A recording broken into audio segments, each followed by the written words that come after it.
चिखलीकरांना म्हणतात की तुम्हाला प्लॉट दिले असून तुम्ही का तिकडे राहायला जात नाही. जो आपण रेडेडो म्हणतोय, रेडेडो कुठला का, तिथे जवळजवळ 2.5 फुटाच्या फक्त आता पाईपलाईन आहेत पाणी पास होण्यासाठी. त्या सगळा जो आमचा हे आहे ते दूध उत्पादक आणि शेती सगळं कुजून जाते त्या 15 दिवसात पाणी राहून राहून. त्यांना स्वतः रॅपिंग करून स्वतः मशानभूमीत दहन देऊचं काम आम्ही या टीमने केलेलं आहे. 65 मिलीमीटरच्या वरती पाऊस झाला तर त्याला आपण अतिवृष्टी म्हणतो. तो आजपर्यंत कोल्हापूर जिल्ह्यानं गेल्या आठवड्यात एकदाही बघितलेला नाहीये. या सगळ्यांना मी सांगू इच्छितो की कोल्हापूर जिल्ह्यामध्ये पूरस्थिती निर्माण करायला धरणातलं पाणी फक्त 19%च कारणीभूत आहे.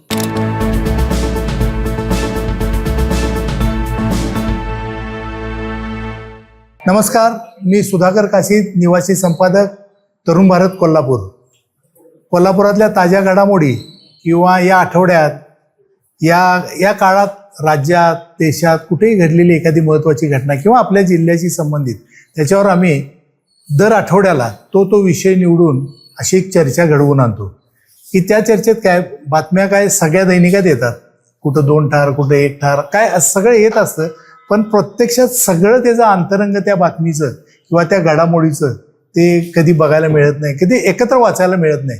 म्हणून आम्ही काय करतो, त्या क्षेत्राशी संबंधित असलेल्या सगळ्या व्यक्तींना मोठ्या घटनेच्या संदर्भात जिल्ह्यात घडलेल्या एकत्र बोलवतो आणि सर्व अंगानं त्याच्यावर चर्चा करतो की जेणेकरून ते जे नेमकं काय घडलं असेल, भविष्यात काय करायला पाहिजे किंवा झालंय ते कशामुळे झालंय याची ही चर्चा घडवून आणतो. हा वाद एकमेकाच्यात यांना सगळ्यांना धारेवर धरायचं, तुम्ही का वेळेवर आला नाही वगैरे असला हा प्रकारच नाही. फक्त आपापल्या अनुभव आपले आणि एकमेकाशी पूरक पॉझिटिव्ह अर्थाने ही चर्चा घडवून आणतो. आज आता पंचगंगेला महापुरीच्या दिशेने त्याची वाटचाल सुरू झालेली आहे आणि पंचगंगा कितीही या क्षणाला शांत दिसत असेल तर ती बघता बघता कसं अकराळ विकराळ रूप घेतं हे सगळ्यांनी अगदी प्रॅक्टिकली अनुभवलेलं आहे. ही काही कथा नाही किंवा पेपरमधल्या बातम्या फक्त वाचतोय आणि आपण नाही. आणि त्याचे परिणाम काठावरच्या गावांना होतात, शेतीला होतो. हे सगळं जरी असलं तरी त्याचे अदृश्य परिणाम काय काय घडतात त्याचे तुम्ही साक्षीदार आहात. जी गावं पाण्यात अडकतात त्यांच्या सुटकेसाठी काय करावं लागतं, जी गावात खाण्यापिण्याची सोय नाही, एक वेळ आपण काहीही करू शकू, एकमेकालाही करू शकू, पण भूक लागल्यावर माणसांनी काय करायचं त्याच्यासाठी अन्न पाणी पुरवठा करणारे हॉटेल मालक संघ आहे. फायर ब्रिगेडचे लोक तर जीवावर उदारून ते पाण्यात उतरणे वगैरे हा प्रकार करत असतात. आता अशोकजी रोकडे आहे ती त्यांची टीम सगळे करत असते. शासकीय अधिकारी आपल्याला वाटतंय प्रत्येकाचं अगदी सोयीचं हे असते, सरकारी अधिकारी झोपलेत काय, पण तसं नसते. त्यांचंही जे काही चाललेलं असतं ते त्यांना माहिती असतं. आपण आज मुद्दाम चिखली वडणगे परिसरातील ही जी गावं आहेत त्या गावातल्या प्रतिनिधींना बोलवलं. कारण जसं महापूर येणार पंचगंगेचा म्हटल्यानंतर एक 2-3 परिमाण आहेत. मच्छिंद्री झाली का असं लोक विचारतात. इतर माणसं म्हणतात ते मच्छिंद्री काय भानगड आहे, पण आपल्या कोल्हापूरकरांना माहिती आहे मच्छिंद्री झाली म्हणजे महापूर झालं काय. तसंच रेडेडोह कुठला काय हे एक सांकेतिक परिमाण आहे. कोल्हापूरच्या म्हणजे पंचगंगेच्या महापुराचं परिमाण मोजायचं तर त्याच्या शेजारी हे चिखली. मग चिखली गावाचं काय झालं असेल, मग चिखली गाव पाण्यात अडकलेलं असेल त्याचं काय वगैरे, ह्या एकमेकाला सगळ्या पूरक चर्चा आहोत.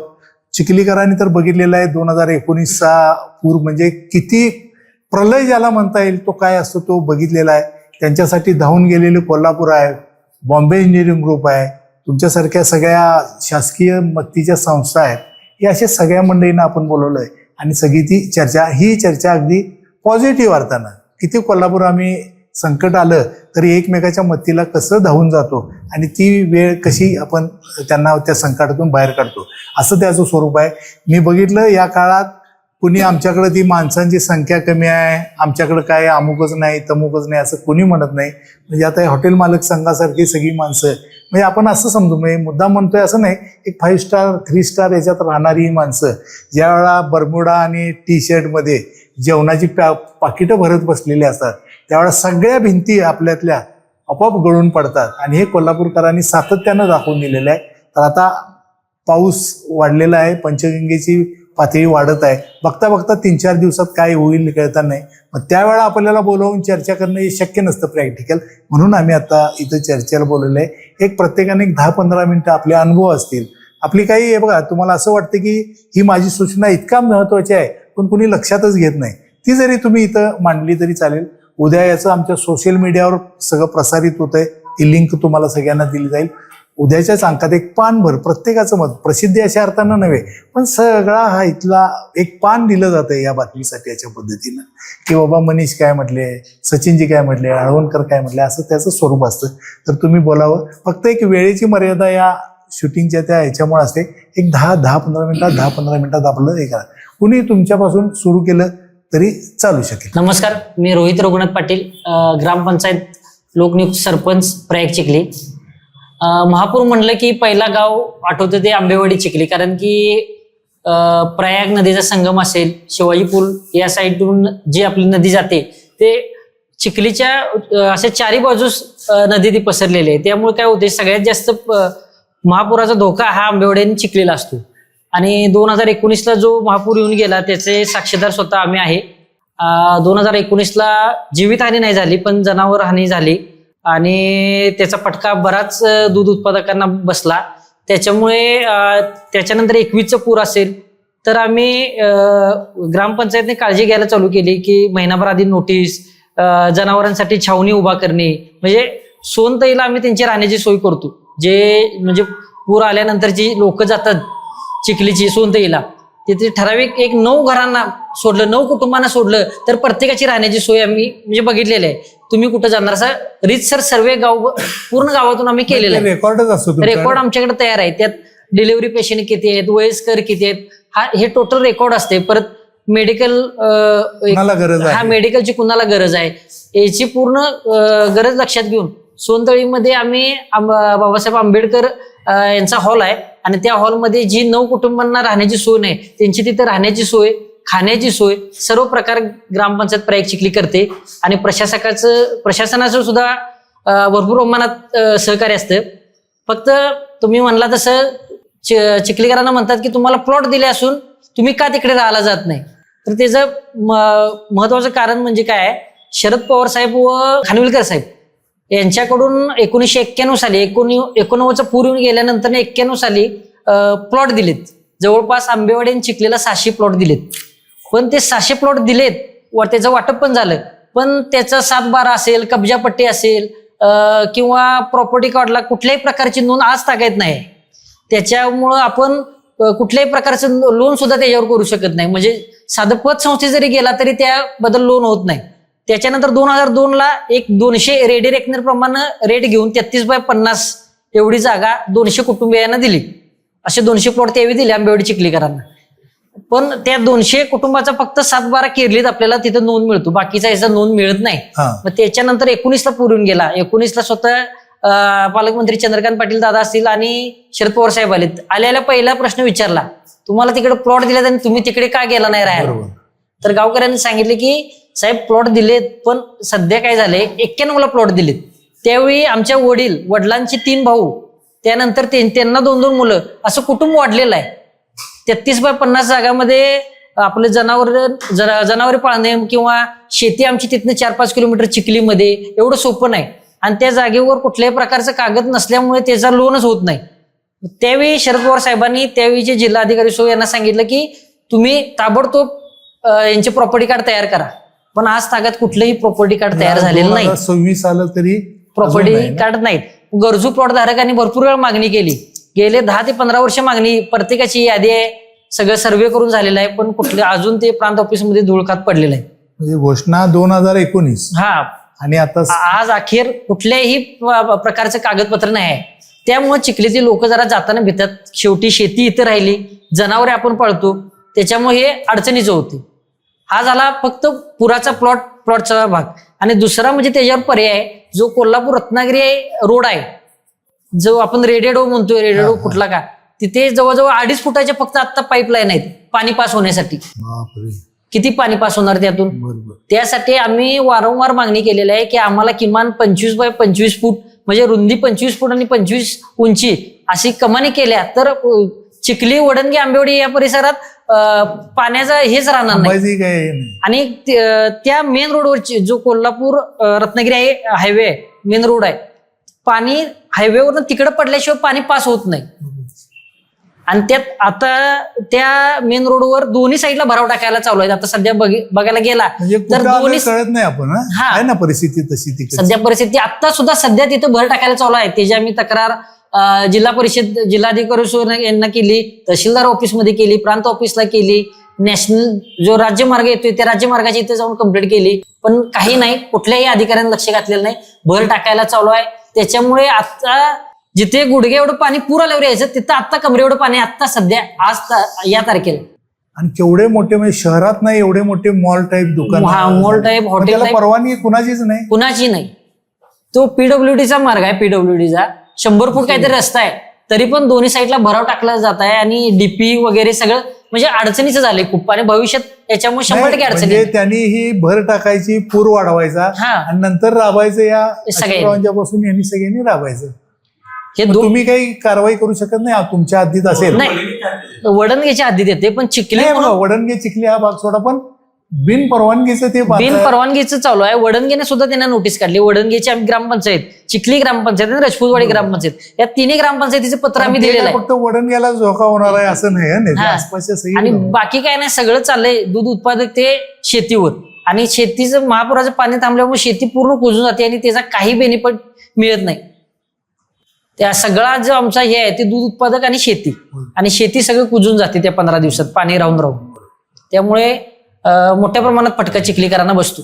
पावसाळ्यापूर्वी, पाऊस येण्यापूर्वी तरुण भारत यांनी संवाद पावसाळ्यापूर्व तयारीची घेतली होती, साधारण ती 12 मे रोजी. आणि आज सध्या आता पावसाळा सुरू आहे आणि त्यावेळी बरेच विषय चर्चा झाली होती, यावेळी कसा होणार आहे पाऊस. आणि आता बघायला गेलं तर पूर्ण जून महिना आपल्याकडे पाऊस पडला नाही आहे आणि जूनच्या एंडला आणि जुलैला आता सुरू झाला आहे. मग हा जो या पूर परिस्थिती आम्ही गेले जे 25 वर्ष काम करतोय 2005च्या पुरापासून, तर सर्वत्र अंदाज घेतला की कधी कलेक्टर ऑफिसला मिटिंग झाली की सगळीजण म्हणायचे की कलेक्टर म्हणायचं अजून 18 जून आले पाऊस पडला नाही. मग म्हणायचं की सर आगे आगे देखो होत आहे.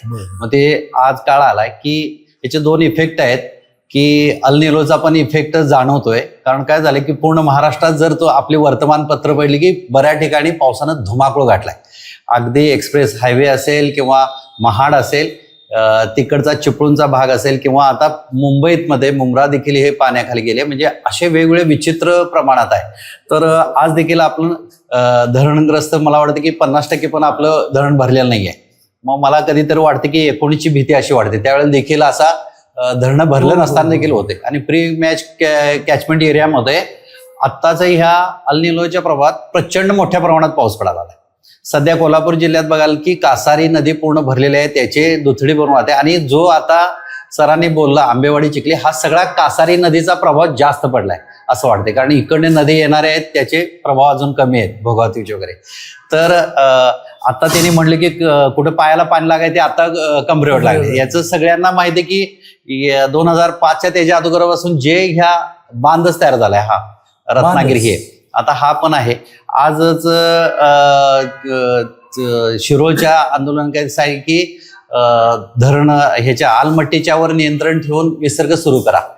मला वाटतं की त्या ह्याचं एक इडकल डॅम आहे त्याचे देखील विसर्ग सुरू करा म्हणून त्यांनी सांगितलेलं. म्हणजे हे सगळे कारणीभूत आहेत.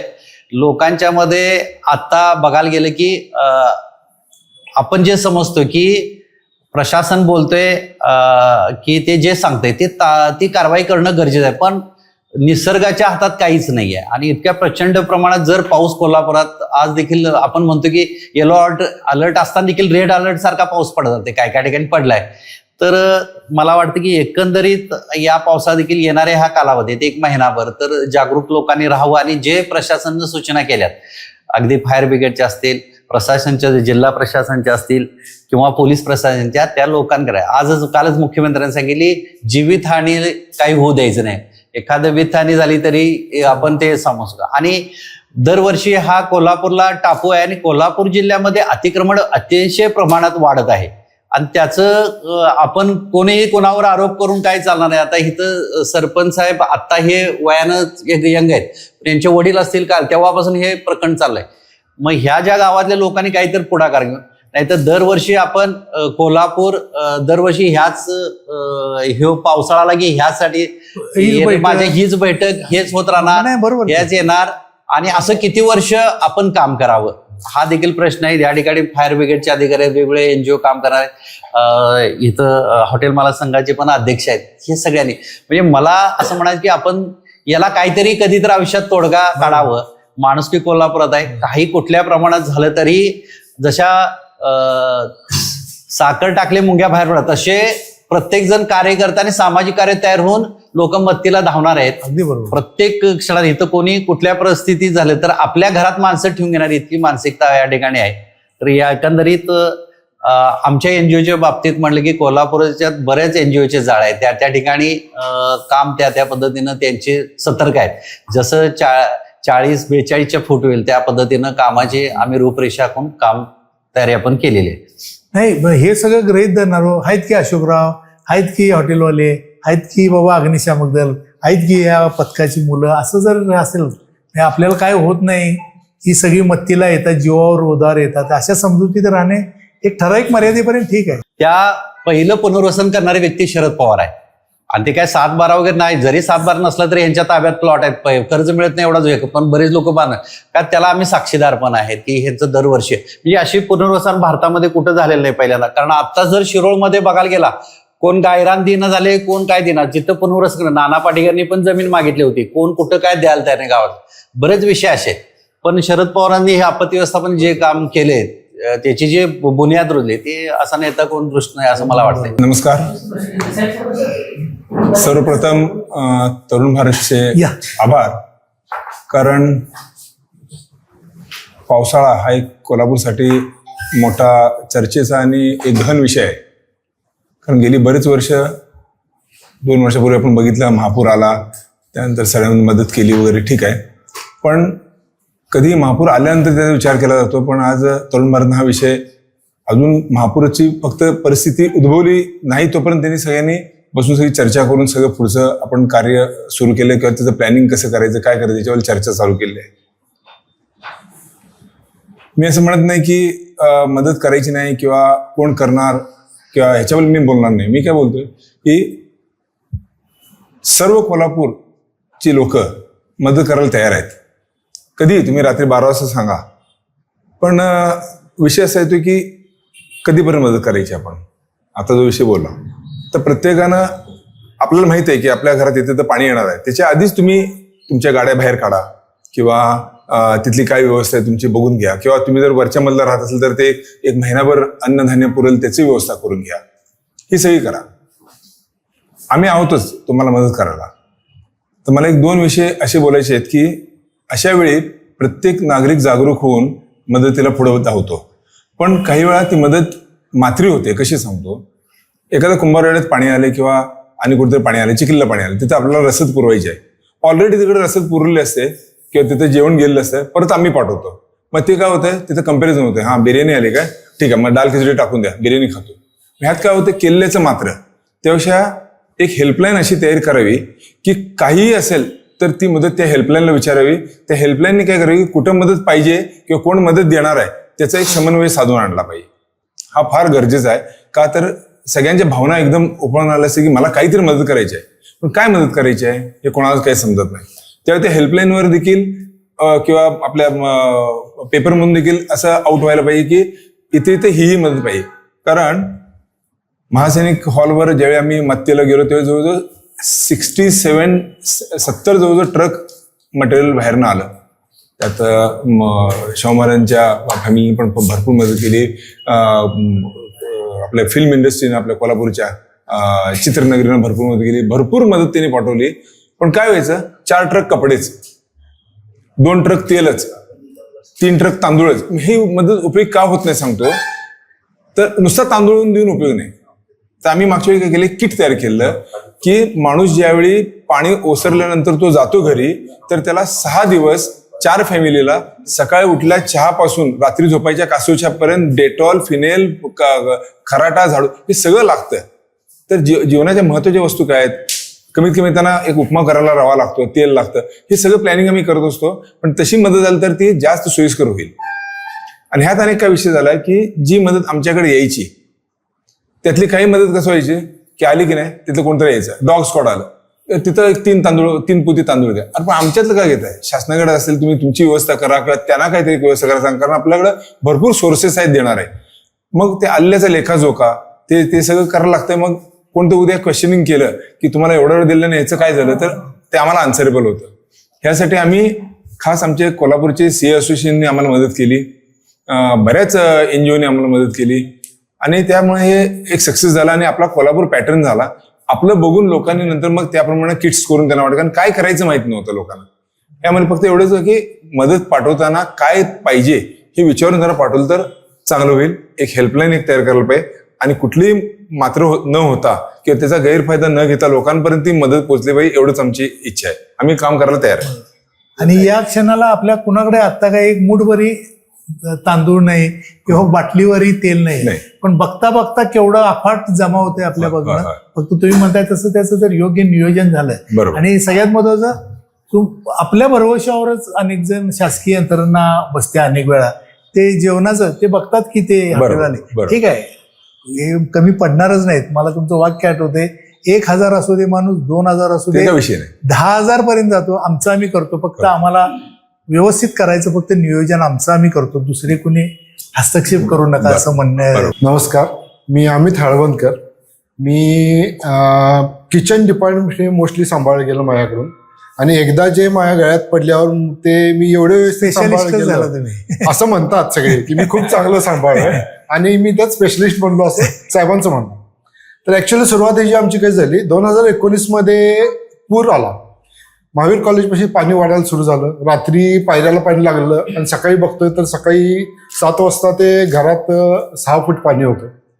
उज्ज्वल साहेबांचा फोन आला की असं आहे, त्यांना जेवणाची गरज लागणार, काय करू शकतो. आमच्या हॉटेल मॅनेजमेंट सगळे एकत्र आले. मग आम्ही इमिजिएट काय बनणार, गरम गरम खिचडी तयार केली, गाडीत भरली, आमच्या गाडीत भरली, 2-3 पीप भरून आम्ही घेऊन गेलो. तर तिथं सकाळपासून कार्यकर्ते पण खूप कामाला आले, बरोबर, कारण रात्री बरीच लोक आली, म्हणजे रात्री अंधारात काम करता येत नव्हतं. मग सकाळी बरेच जण काम करत होते, पण त्यांना सकाळी कामाच्या ह्याच्या योगात भूक लागली कळली नव्हती. पण जशी 9 वाजता आम्ही गरम गरम खिचडी घेऊन महावीर कॉलेजमध्ये आत गेलो आणि सगळ्यांनी इन्फॉर्म केलं की असं आम्ही तुमच्यासाठी आणलाय. तर काम करणाऱ्या लोकांनी सगळ्यांनी खाल्ली आणि जे एफेक्टेड होते लोक कुणी घ्यायला तयार नाही. आम्ही काय असं काही घेणार नाही, आमचं घरचं जेवण आहे, सगळं आहे. पण त्यांना माहित नव्हतं की पुढं काय आहे, त्यांच्यावर मांडून ठेवलं. बरोबर, कारण लोकांच्या दुसऱ्या दिवशी लाईट, पाणी, बोरचं पाणी सगळं बंद झालं होतं आणि प्यायला सुद्धा पाणी नव्हतं. मग नंतर हे जेव्हा सकाळी सगळ्या मुलांना जेव्हा खिचडी मिळाली तेव्हा सगळे कार्यकर्ते खुश झाले, गरम गरम खिचडी मिळाली म्हणजे वा वा वा. तर त्या दिवशी संध्याकाळी परत फोन यायला चालू झाले, अहो ह्या सगळ्या लोकांना आता जेवणाची गरज आहे. तोवर आमचं बॅकअप टीम सगळी तयारी केली होती, जेवण तयार केलेलं होतं. इथनं हा आमचा प्रवास सुरू झाला. तिथनं मग लोकांना आम्ही नंतर आम्हाला धैर्यप्रसाद आलं, नंतर सैनिक हॉल आला, कॅसललाच पहिला सुरुवात आम्ही कॅसलपासूनच सुरू केली. नंतर मग हे मोठ्या मोठ्या गोष्टी आपल्याला मिळत गेला. यात मग वेगवेगळ्या एजन्सीज ऍक्टिव्हेट व्हायला लागल्या की आम्ही पण करायचे काम, कारण प्रत्येक कार्यकर्ते होते, प्रत्येकाला काम करायचं होतं. पण यात बऱ्याच अडचणी अशा येत गेल्या की काम करायचं खरं कसं करू. मग यामध्ये आम्ही एक सिस्टीम तयार केली. माझ्या एक लक्षात आलं की एकाच भागातली 5-5 माणसं माझ्याकडे येत होती आणि 5-5 डबे घेऊन एकाच घरात जात होते, किंवा दुसऱ्या एखाद्या मठातली माणसं यायची, प्रत्येक एक कॉर्पोरेटर यायचा, एकदा तिथला लोकलचा माणूस यायचा, त्यांच्या ग्रुपमधला एक यायचा आणि ते आमच्याकडे डबा मागायला लागले, जेवण मागायला लागले. मग म्हटलं काहीतरी चुकतंय म्हटलं. मग नेक्स्ट डे आम्ही काही चार्ट तयार केला, कुठल्या मठात किती लोक आहेत, वळणग्याला किती लोक आहेत, कुठे किती लोक ठेवले आहेत, हा सगळा आम्ही डेटा कलेक्ट केला. प्रत्येक ठिकाणी आमचा PR होता, तो आम्हाला डेटा द्यायचा, आम्ही फोन करायचा त्याला की माझ्याकडे हा माणूस आला, तिथं जेवण पोचलंय का, काय काय आहे, रिक्वायरमेंट काय आहे, लहान मुलं काय आहेत, त्यांना काय गरज आहे. आम्ही तो चार्ट करून तिथं सगळ्या डिटेल त्या दिवशीचं शेड्यूल करायचं की ठीक आहे आज सकाळी आपला जवळजवळ एक 8,000 लोकांचं जेवण द्यायचंय आणि ते हा माणूस हा आमचा तिथं आहे, हा माणूस इथं आहे, हा माणूस इथं आहे. त्याला आम्ही क्रॉस चेक करायचो, या माणसाकडे व्हेरीफाय करून याला देऊ का जेवण, ठीक आहे ओके म्हणायचं. ओके म्हटलं की मग आम्ही ते जेवण त्याच्याकडून पाठवून देतो. नंतर कॉर्पोरेशन एजन्सी पण यायला लागल्या आमच्याकडे, कारण काय व्हायला लागलं त्यांना परमिशन घेणं, परत ते हे करणं, प्रोटोकॉल फॉलो करणं शक्य होईना त्यांना, कारण आमच्याकडे पटकन तयार असायचं, पटकन मिळायचं आणि गरम गरम पोचलं जात होतं. अशी ही सिस्टीम लागत गेली. जर सचिन जसे म्हटले तसं एक सिस्टीम पाहिजे तशी ती लागत गेली. पण हे किती दिवस करायचं हा त्यांचा महत्वाचा मुद्दा बरोबर आहे. आता आपण सिस्टीम केली, सगळं केलं, आपण पुरवू शकतो, किती पण देऊ शकतो. गव्हर्नमेंट एजन्सी पण यात इन्व्हॉल्व्ह झाल्या, खरं तिथनं मगाशी म्हटलं तसं तहसीलदार साहेब कुठं जाग्यावर नसायचे, मग त्यांना विचारून जसं मगाशी म्हटले की डॉग स्क्वॉडला राईस पाहिजे होता, तो मिळाला नाही, मग शेवटी आमच्याकडून आम्ही आमच्या स्टॉकमधनं दिला. अशा बऱ्याच गोष्टी होत गेल्या. परत पुढचा पूर आला. पुढचा पूर आल्याला जसे असे हे झालं तसं आम्ही लगेच तयारच होतो. आमची टीम तयार होती. यावेळी आम्हाला जास्त काही करायला लागलं नाही, कारण आमच्याकडे सगळा डेटा तयार होता. बरोबर. वही घेऊन नुसतं टेबलवर जाऊन बसलो, काय काय माहित होतं, लोक ओळखत होते, प्रत्येक जण सिस्टमॅटिकली येत होता, सिस्टमॅटिकली सगळीकडे जात. अशा प्रकारे आमचं हे कार्य सुरू राहिलं. आणि आम्ही इथंच नाही, पण आम्ही बाहेर सुद्धा सगळीकडे काम केलंय. उज्ज्वल साहेबांनी आम्हाला इव्हन लेह लडाखला सुद्धा नेलं होतं, तिथं पण आमच्याकडून चांगली मदत करून घेतली. आमची एक टीम चांगली झाली आहे, त्यामुळे आम्ही कधीही मदत करायला तयार आहोत, एनी टाइम एनिवेअर. फक्त आपण त्याचे सोल्युशन्स बघितलं हे महत्वाचा मुद्दा आहे. आपण किती दिवस हे कायमचं नाहीये. कायमचं करून उपयोग नाही आहे. डिझास्टर म्हटलं तर सगळ्यात महत्वाचं म्हणजे हे आम्ही जेव्हा काम करतो हे आम्ही डिझास्टर मध्ये नसतो. We are very well organised, कारण त्याला एक प्रकारचा अनुभव लागतो. आणखी अनुभव हा टेबलवरती बसून आम्हाला आलेला नाही आहे. हा अनुभव आम्हाला प्रत्यक्ष त्या क्षेत्रामध्ये वेगवेगळे अनुभव आलेले आहेत. व्हाईट आर्मीच्या थ्रू आम्ही बऱ्याच ठिकाणी गेलो होतो. आणखी तिथं आम्हाला सगळ्यात महत्त्वाचं जाणवलं की सगळ्यात महत्त्वाचं काय असतं तर एक म्हणजे निवारा महत्त्वाचा असतो. When we are doing work for relief. आणखी रेस्क्यूमध्ये करणारे असतात. Second part is the relief. आणखी रिलीफमध्ये हे आम्ही ज्यादा काम केलेलं आहे. रेस्क्यूमध्ये तर असतोच आमची टीम व्हाईट आर्मीची, which is part and parcel of our हे.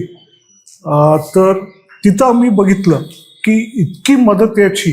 आणखी सरकारी गोडाऊनमध्ये फक्त भरत जायची, आलं की फक्त तिथं भरायची. सगळ्यात महत्वाचं ही एका विश्वासाने दिलेली असते मदत की गरजू माणसाला पोचवायची. ही आम्ही ती जबाबदारी म्हणून घेतली. आणखी आलेली जे काय याचं ते सेग्रिगेट करायचं, आणखी ते लगेच डिस्ट्रीब्युशनला जायचं. म्हणजे गोडाऊन फक्त कशा करता असायचं तर सेग्रिगेशन करता हे आम्ही ठेवलं. औषधं आली तरी तिथं आमची फार्मसीची टीम होती, कॉलेजची मुलं होती ती, आणखी काही डॉक्टर्स होते. पटापट आले की फक्त ते एक मोठंच्या मोठं स्टोअरच केलं होतं. हे आम्ही कुठे शिकलो तर काश्मीरला शिकलो. काश्मीरला जेव्हा फ्लड आला होता त्यावेळेला परदेशातून प्रत्येक काउंटीमधून, तिकडे काउंटीज असतात UK वगैरे, आणखी काश्मीरी लोक भरपूर तिकडे असल्या कारणाने आलेली मदत एअरपोर्टला पडली होती. आता ह्याचा अनुभव आम्ही तिथं वापरला. म्हटलं अरे ती मदत आलेली आहे, पहिल्यांदा सेग्रिगेट करू, आणखी तिथल्या तिथं ह्याला जाऊन दे. म्हणजे आलेली मदत ही एक 24 तासापेक्षा जादा त्या सेंटरला ठेवत नव्हतो. ती प्रॉपर युटिलायझेशनला जायची. हे सगळ्यात महत्वाचं तसं आहे. आणखी औषधं झाल्यानंतर येतं ते जेवण. Our idea is to give them safe food. Safe food हा कन्सेप्ट आता मुंडे साहेब बऱ्यापैकी बोलतात. तर हा सेफ फूडचा कन्सेप्ट हा आम्ही पुराच्या वेळेला राबवला. मग किती 2 तासामध्ये ते जेवण कुठे जायला पाहिजे, बनवलं की ते पोटामध्ये जायला पाहिजे. का तर पुढच्या ज्या प्रॉब्लेम्स असतात, मेडिकल प्रॉब्लेम्स असतात, त्या कमी होऊन जातात. सो दिस इज द एक्सपिरियन्सने आम्ही हे सगळं शिकत गेलो. म्हणजे पूरग्रस्तांना द्यायचं आहे, कसंही देऊ दे, किती वेळ झाला नाही, तसं नाही. 2 तास एक्सपायरी झाली की लगेच तिथं दुसरं जायचं. आता रिलीफ म्हटलं तर तिथे काय मेजवानीला तुम्हाला बोलवलं नसतं. तुम्हाला कशा करता बोलवलं म्हणजे दिलं जातं तर पोट भरायला and to keep you active. तर द आयडिया इज दॅट. आणखी ह्याला सांगतो प्रत्येक समाजाने, कोल्हापूरला जेव्हा पूर आला होता त्यावेळेला निलंकारी असून देत, आणखी कोण असून देत, मला आठवतं की दुपारी एक ग्रुप आमच्याकडे याचा निलंकारीचा बायकांचा काम झाल्यानंतर ही शिस्त सांगतो, आणखी ते आम्हाला सगळ्या भाज्या निवडून द्यायच्या. त्यांच्यामुळे आम्हाला जे काय आलं होतं ते आम्ही लगेच संध्याकाळच्या जेवणामध्ये ते जायचं. थोडक्यामध्ये जेव्हा मेनू प्लॅनिंग करायचं, ते मेनू प्लॅनिंग मध्ये सुद्धा न्यूट्रिशन, प्रोटीन मिळतात का, फॅट मिळतात का, कार्बोहायड्रेट किती, आणखी सगळ्यात महत्वाचं म्हणजे डायजेशन करता पालेभाज्या वगैरे वगैरे, सॅलेड वगैरे असलं सुद्धा देत होतो. एवढं नाही तर जिथं पूर म्हणजे पुराचं पाणी जिथं शिरलं होतं, म्हणजे हे जादा करून आपल्या शिरोळ तालुक्यामध्ये, तिथं एअरलिफ्ट व्हायचं. आणखी एअरलिफ्टच्या वेळेला अमितना माहिती आहे 10,000 पॅकेट्सची आम्हाला ऑर्डर, तर त्यांनी सांगितलं तुम्ही पॅकेट्स देत असाल तर ते फुटतात. हा आमचा अनुभव आहे. आणखी ते तिकडच्या जो कमांडिंग ऑफिसर होता, आम्ही म्हटलं नाही, विल टेक केअर. अशा प्रकारे पॅकिंग केलं की देर वॉज, ज्या विश्वासाने आम्हाला जे काय दिलं होतं अन्नधान्य वगैरे, त्याचं जेवण करून आम्ही ते न वेस्टेज होता एअर ड्रॉप मध्ये त्या कमांडिंग ऑफिसरनी सांगितलं की आज आम्ही इतके ऑपरेशन केलेले आहेत, पण दिस पॅकिंग वॉज द बेस्ट. आणखी ते म्हटले की आम्ही पुढच्या वेळेला तुम्ही काय काय केलं, काय काय चान्सेस घेतले, कसं केलं ते आम्हाला सांगा. आणखी दॅट वॉज फॉलोड. तर कोल्हापूर पॅटर्न हे आम्ही अशा प्रकारे हे सगळं अनुभवामधून आम्ही शिकलेलो आहे. आणखी लगेच आमची टीम होती, कॉम्प्युटर घेऊन बसले होते, कुठे कुठल्या सेंटरला काय काय पाहिजे, लगेच याचं प्रोडक्शनला जायचं. प्रोडक्शन असं करायचं की देर वॉज नो वेस्टेज. तुम्ही दिलेली मदत मी घेतली आणखी कुठेतरी टाकली, तसं होऊन दिलं नाही. मदत व्यवस्थित जिथं गरजू होते तिथं जायचं. आणखी याच्याकरता आम्ही व्हिजिलन्स टीम सुद्धा ठेवली होती. प्रेसवाले होते, आम्ही त्यांना सांगायचं कुठे काय वेस्ट होणार नाही, कुठे काय भांडी घेऊन येतात त्याच्यामध्ये द्या म्हणतात, ते सुद्धा आम्ही अवॉइड केलं. कारण याच्यामुळे फूड पॉइझनिंग आणखी पुढे प्रॉब्लेम होतो. तुम्हाला देतो, गरम गरम देतो, संध्याकाळी परत आणून देतो. सो हे आम्ही सगळं व्यवस्थित पाळलं. आणखी कोल्हापूर म्हणजे आज आम्ही इतक्या ठिकाणी गेलोय ना, एक म्हणजे प्रेसवाल्यांचं चांगलं सहकार्य, कारण आम्ही सगळीकडे पोचू शकत नाही, तुम्ही पोचू शकता. आणखी जसं आता सचिन साहेबांनी सांगितलं की विश्वासाने हे सगळं काम करायला लागतं किंवा आपल्यावरती जबाबदारी दिली जाते, त्यावेळेला आमचा हा कोल्हापूर डिझास्टर मॅनेजमेंट ग्रुप आहे, तो चांगल्या प्रकारे आपापल्या ह्याच्यामध्ये एक्सपर्ट लोक प्रत्येक एरियामध्ये असल्या कारणाने छान काम करतात. आणखी पॅनिक करायचं नसतं याच्यामध्ये. बरोबर, panic should not be created at all. आणखी जिथं पेशंट असतं, एवढी सुद्धा काळजी घेतली होती की जिथं पेशंट होते तिथं सुद्धा कुठल्या कुठल्या फ्लॅटमध्ये स्पेशल आमच्या जवानांच्या थ्रू जेवण दिलेलं आहे.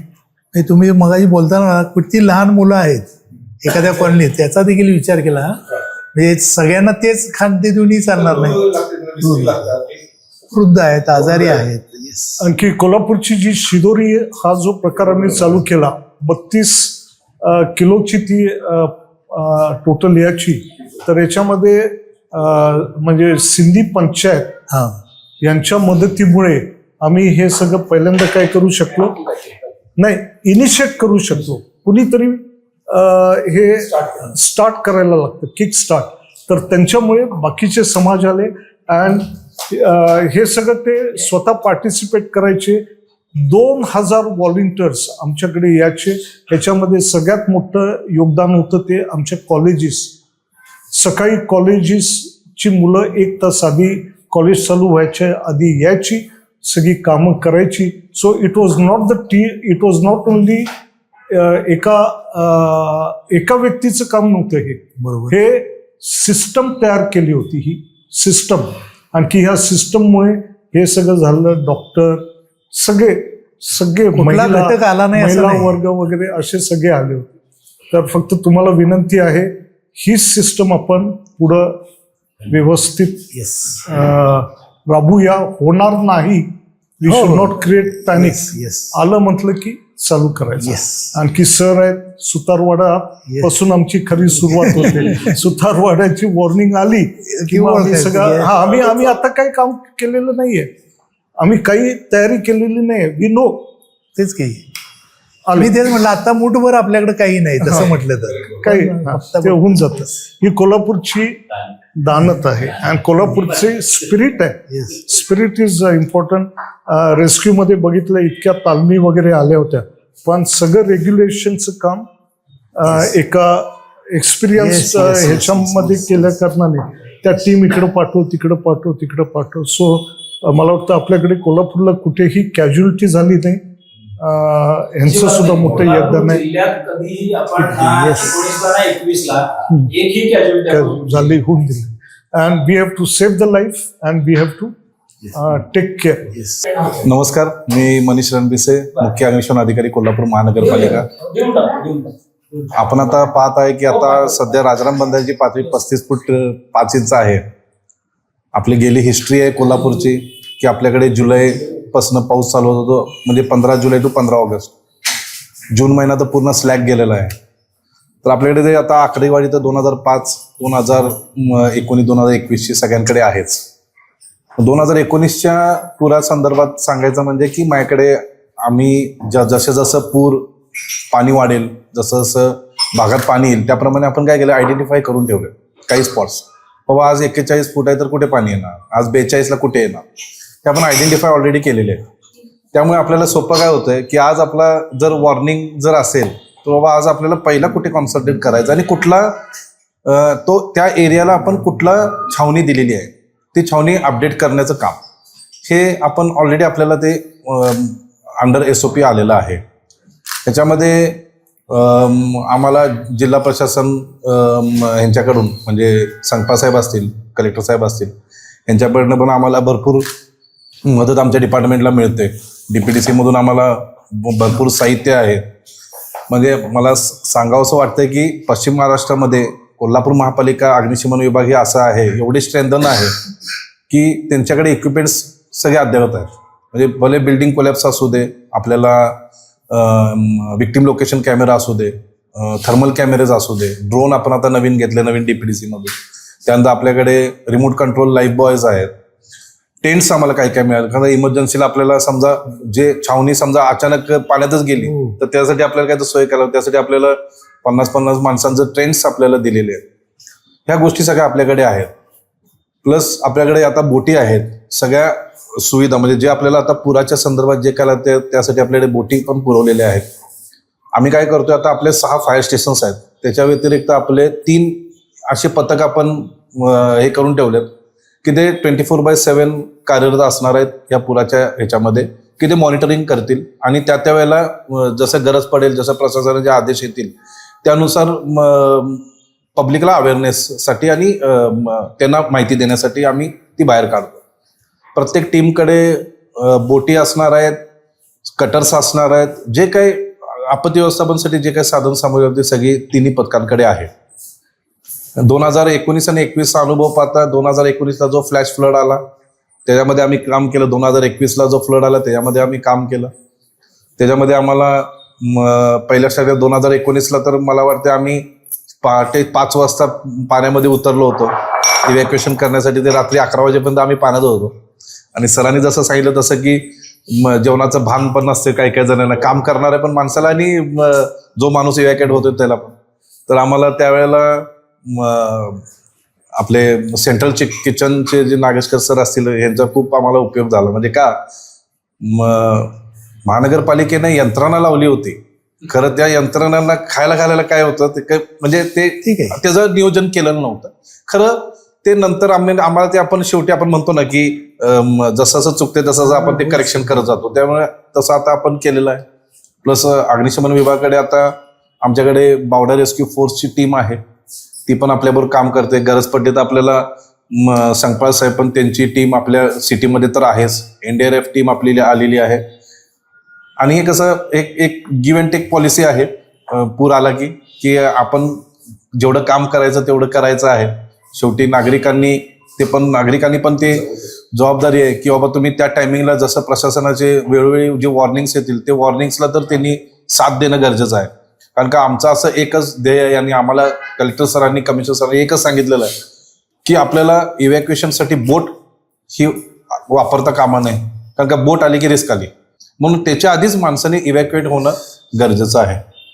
त्यानुसार इव्हॅक्युएशन करताना तुमची कागदपत्रे असतील, मेडिकल एडसाठी काय मेडिसिन तुम्हाला चालू असतील, हे सगळे घेऊन बाहेर पडणे हे क्रमप्राप्त आहे. त्यानुसार कोल्हापूरची पब्लिक आहे, ऐकते. आपल्याला काही NGOs आहेत, खूप चांगले चांगले NGOs आहेत की ते आम्हाला पण सपोर्ट करतायत. आणि होप सो आता हे जे आता चालू आहे, आता पावसाळ्याचा सीझन जो आहे, होप सो आता थोडासा पाऊस कमी होईल आणि आपल्याला त्याचे काय आपल्याला त्या म्हणजे परिस्थितीला हे होणार नाही. आणि मी सर्वात प्रथम सर्व पत्रकार बंधूंना हे सांगायचं की माझ्याकडे मुलं आहेत, माझ्याकडे 45 मुलं आहेत, ती ठोक मानधनवर आहेत. तर ते काय करतात, म्हणजे ते काम करत असताना तुम्ही असं त्यांचा फोटो वगैरे पेपरला दिला ना, ते ॲज अ सेलिब्रिटी म्हणून वागतात. म्हणजे बाबा आपला फोटो पेपरला आलाय, न्यूजला आलाय, कुठल्या तरी याला आलाय म्हणलं आणि जोमाने काम करायचं. ते एक मला खूप म्हणजे त्याचा फायदा झाला त्याचा. त्यामुळे मी त्या सगळ्यांना मी थँक्स म्हणतोय. आणि मी तोच उल्लेख करणार होता की ठोक रोजंदारीवरची जी मानधनावरची माणसं आहेत ना, ती ज्यादा कामाला होती. म्हणजे अर्थात हा प्रशासनातला काही उणिवाचा प्रश्न आहे आणि कायम असणारी या 600 याच्यात कमी होती. आणि हे अजिबात या रोजंदारीवरच्या माणसानं असं म्हटलं नाही की मी डेली वेजेसवर आहे, मी कशाला या पुरात पडू, मी कुठं या आगीत जाऊ, कधीही नाही सर. त्या माणसांनी सगळी कमानी हे कुठंतरी यायला पाहिजे बाहेर. हा देखील या आजच्या आमच्या संवादचा हेतू आहे.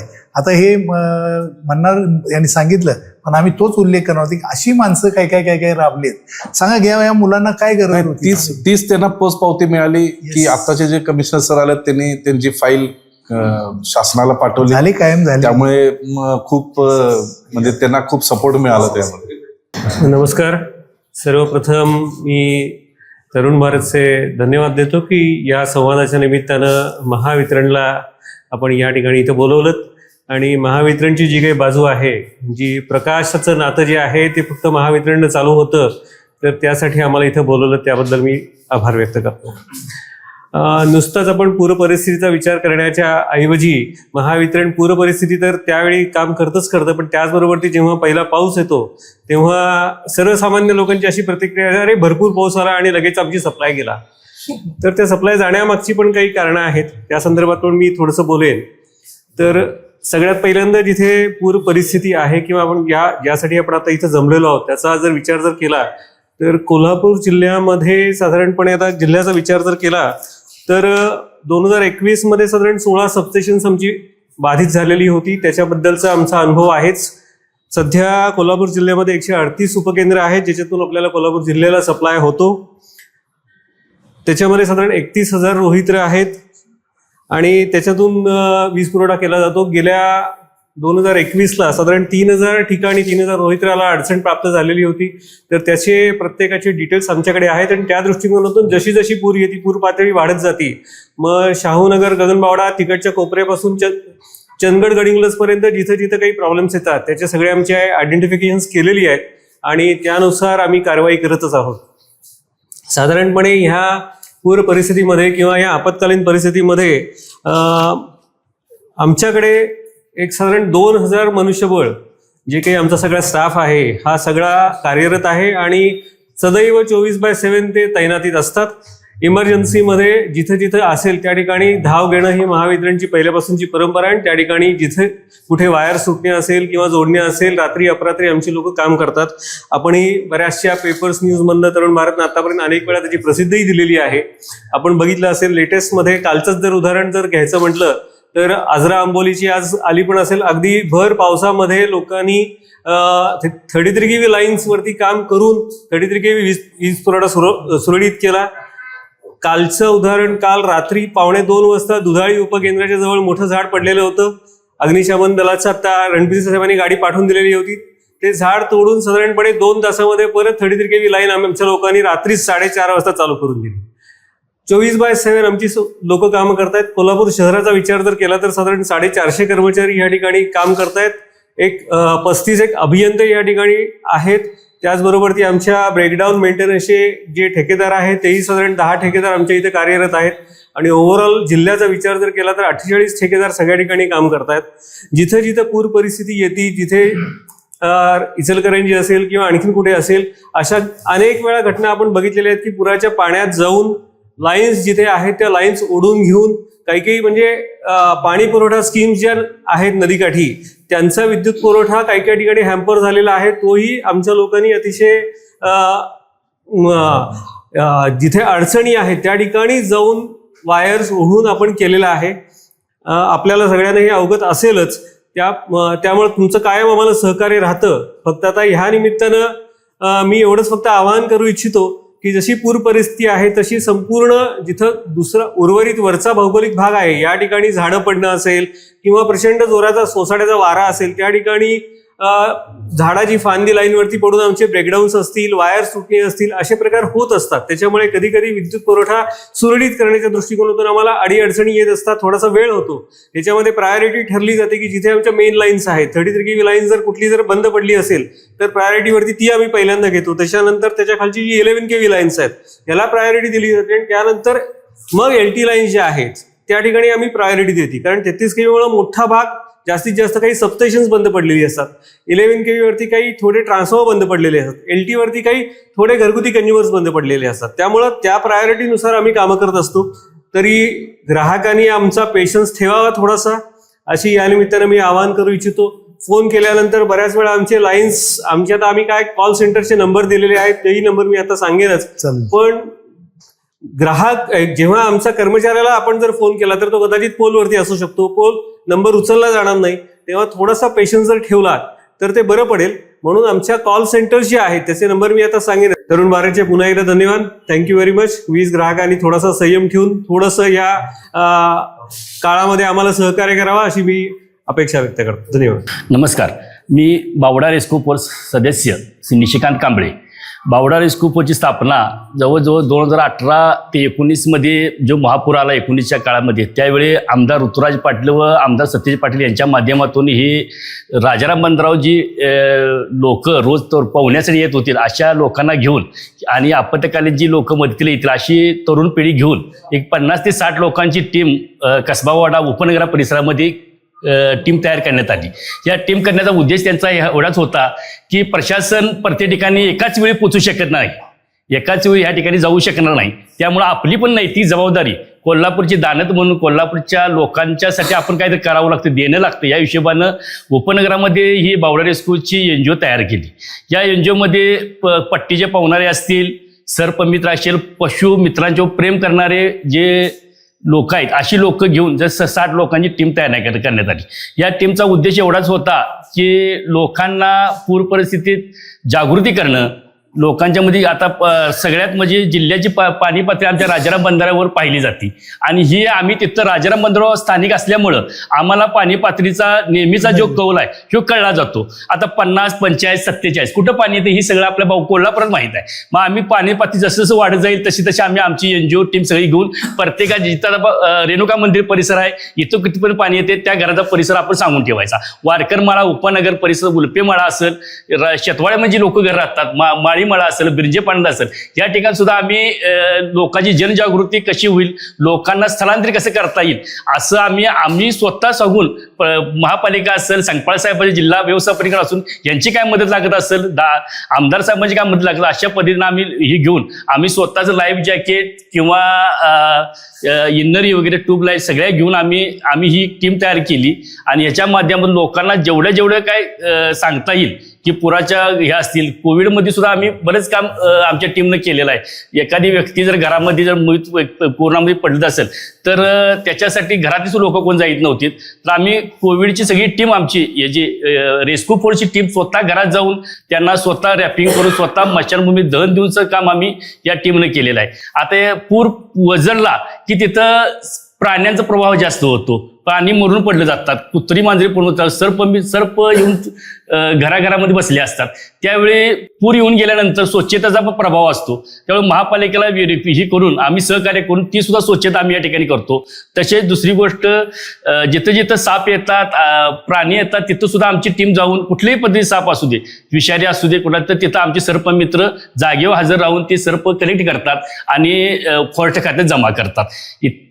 बरेच काही सांगण्यासारखं आहे, पण वेळेअभावी आम्ही आणि तुमचं तरुण भारतचं किंवा तुमच्या सगळ्या सोशल मीडियाचं पत्रकारांचा आम्ही धन्यवाद देतो की तुम्ही लागोपाठ हा पूर परिस्थितीचा आढावा घेता किंवा पूर परिस्थिती आल्यानंतर काय करायला पाहिजे ह्याच्या अगोदर तुम्ही ही संवाद मिटिंग बनवता, सगळी लोक या ठिकाणी येतात आणि तुमचं मी धन्यवाद मानतो आणि मी थांबतो. नमस्कार, माझं नाव सतीश महादेव वडंगेकर. मी शाहूपुरी कुंभारगल्लीतील मूर्तिकार, शाडूमाती मूर्तिकार आहे आणि शाहूपुरी बरोबर बापट कॅम्प मार्केट यार्डमध्ये पूरस्थिती जास्त येते आणि पूरस्थितीमध्ये गणेश मूर्तींचं फार नुकसान होतं हे आपल्या सर्वांना कोल्हापूर जिल्ह्यांना माहीतच आहे. पण पूरस्थिती येऊ नये त्यासाठी माझ्या काही अशा विनंती आहे प्रशासकीय आणि महानगरपालिके किंवा इतर. त्यांचं काम सुंदर आहे, काम चाललेलं आहे, ठीक आहे, ते काम करत असतात. खरं पूर स्थिती येऊ नये यासाठी फार महत्त्वाचं आहे. कारण पहिली गोष्ट म्हणजे जो प्लॅस्टिक कचरा आहे, आता प्लॅस्टिक मुक्त होणं कोल्हापूर प्रचंड अवघडच आहे, परंतु प्रत्येकाने ती जबाबदारी घेणं गरजेचं आहे. तर प्लॅस्टिक हा नाल्यातून ज्यावेळेस साठला जातो तेव्हा पूरस्थिती जास्त येते. तर नाले साफ करण्याबरोबर ओढ्याची रुंदी वाढण्याबरोबर खुली वाढायला पाहिजे. खुली वाढणे अत्यंत गरजेचं आहे.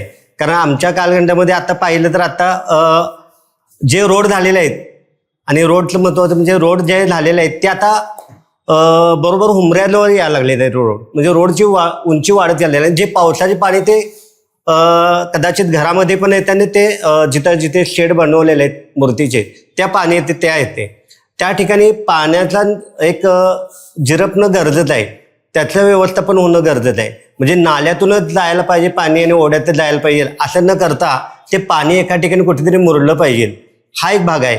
आणि दुसरी गोष्ट महत्त्वाचं म्हणजे काय की जे कामे आहेत, जे प्रशासकीय जे कामे आहेत ते एप्रिलच्या आत व्हावी, नाले वगैरे किंवा जे, कारण रोड झाल्यानंतर पुन्हा रोड खोदावी लागतात आणि पुन्हा ते ड्रेनेज लाईन चालू होते.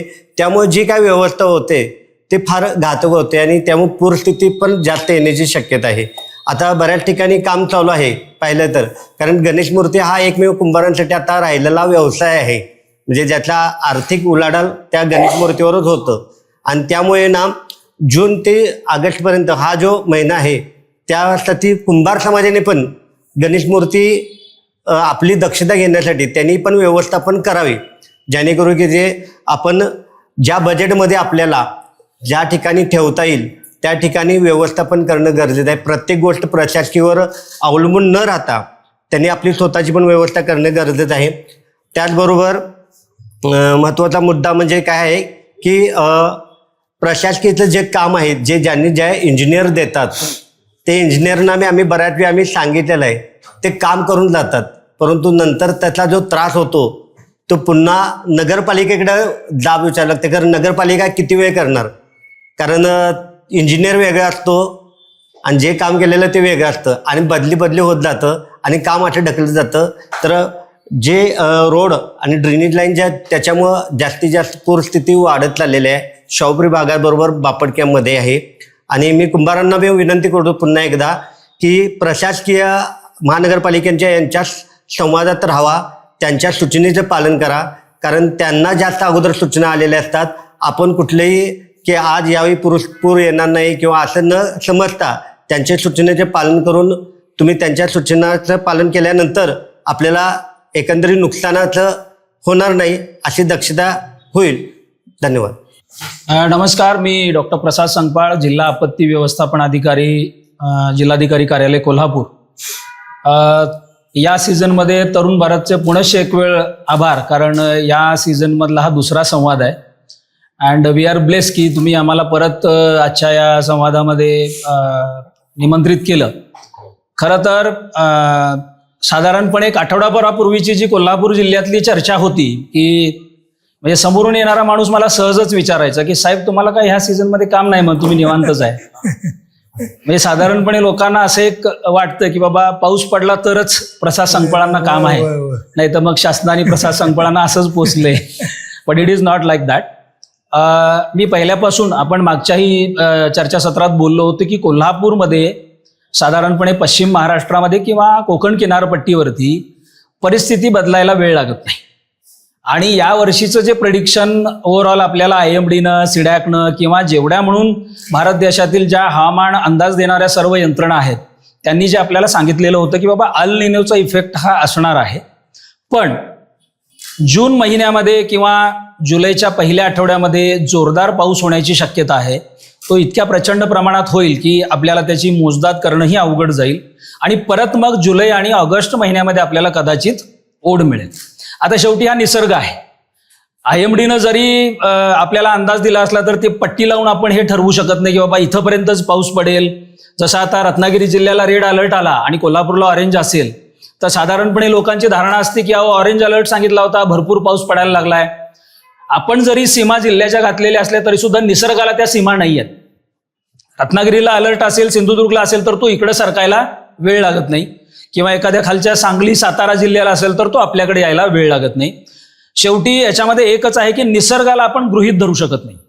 म्हणजे जर आपण साधारणपणे 2019 पासूनचा जर आतापर्यंत आपण ट्रेंड बघितला तर जून महिना मनीष आपल्याला हा रितात जातो.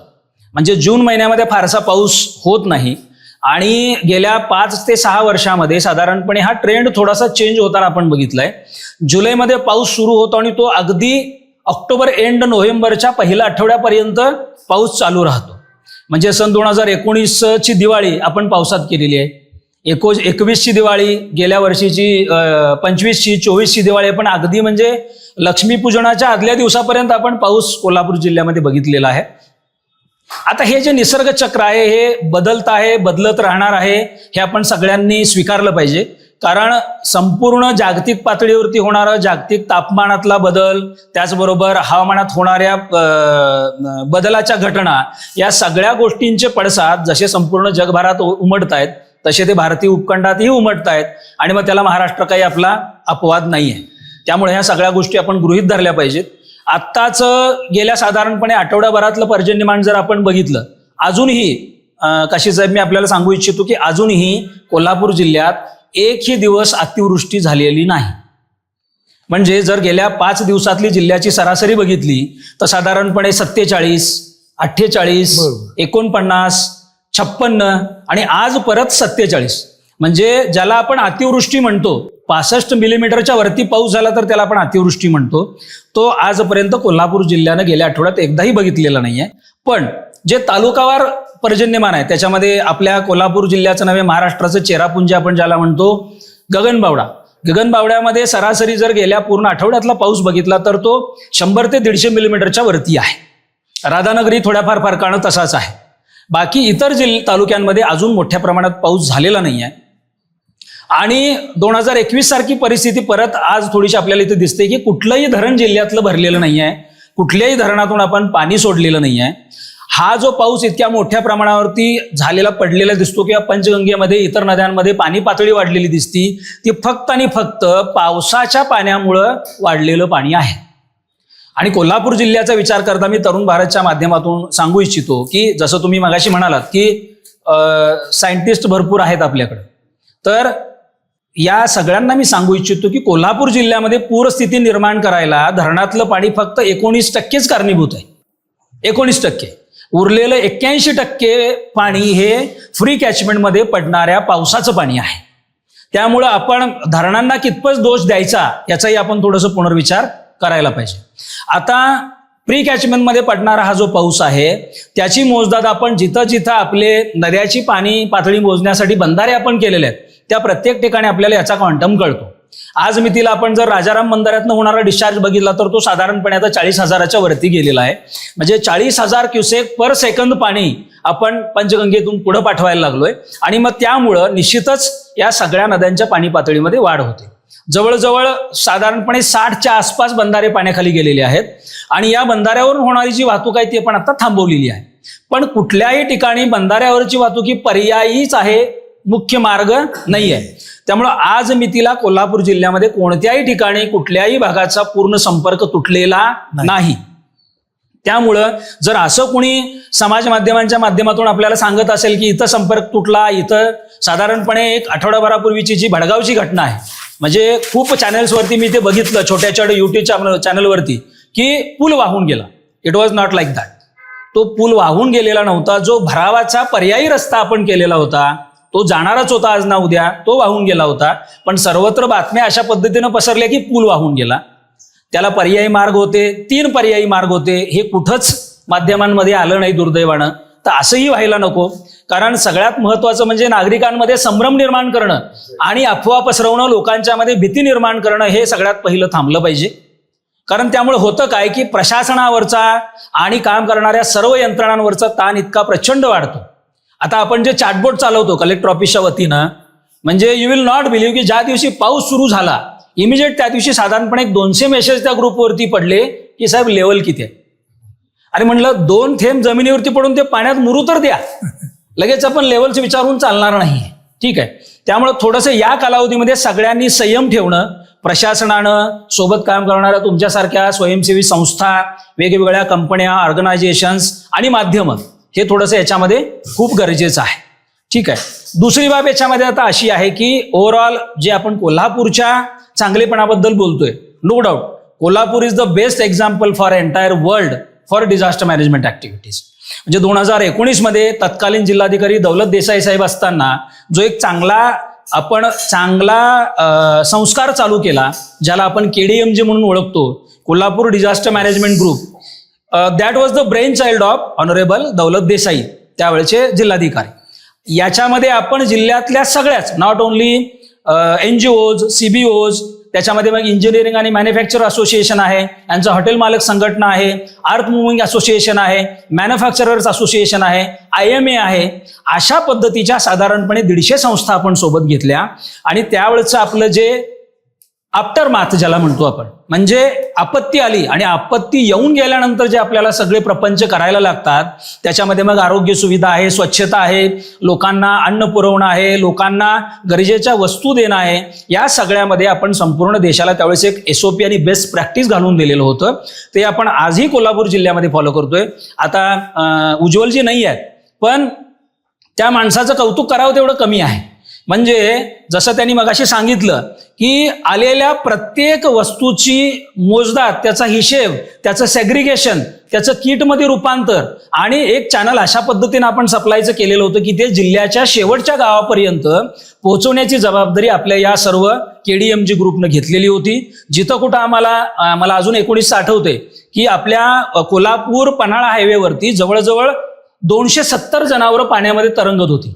आणि त्याचं आपल्याला, ज्याला आपण कारकेस म्हणतो, या सर्व जनावरांची विल्हेवाट लावण्याचं आपल्या समोर सगळ्यात मोठं चॅलेंज होतं.